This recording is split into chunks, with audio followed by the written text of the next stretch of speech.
মহান বিজয় দিবস উপলক্ষে তাহিরপুরে প্রীতি ফুটবল ম্যাচ অনুষ্ঠিত। মুরাদ মিয়ার রিপোর্টে দেখুন বিস্তারিত। সুনামগঞ্জের তাহিরপুরে মহান বিজয় দিবস উপলক্ষে প্রীতি ফুটবল ম্যাচ অনুষ্ঠিত হয়েছে।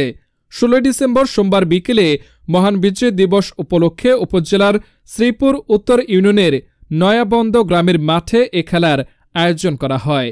তাহিরপুর উপজেলার শ্রীপুর উত্তর ইউনিয়ন ফুটবল টিম এবং সুনামগঞ্জ জেলা শহরের 16 ঘর ফুটবল টিম এই প্রীতি ফুটবল ম্যাচে মুখোমুখি হয়।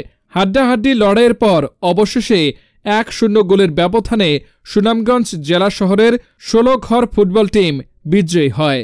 তাহিরপুর উপজেলা স্বেচ্ছাসেবক দলের সাবেক সহসভাপতি ইমলাক হোসেন আখঞ্জির সভাপতিত্বে এবং ব্যবসায়ী হাজী দিলওয়ার হোসেন ও ইউনিয়ন যুবদল নেতা কবির আহমেদ এর যৌথ সঞ্চালনায় এ সময় প্রীতি ফুটবল ম্যাচে শ্রীপুর উত্তর ইউনিয়নের সাবেক ইউপি চেয়ারম্যান নুরুল ইসলাম, ব্যবসায়ী শাহ আলম, মোশাররফ মিয়া, রাসেল আহমেদ, হীরা তালুকদার, সুরত জামাল ও যুবদল, ছাত্রদল, স্বেচ্ছাসেবক দলসহ এলাকার বিভিন্ন শ্রেণী পেশার মানুষ উপস্থিত ছিলেন।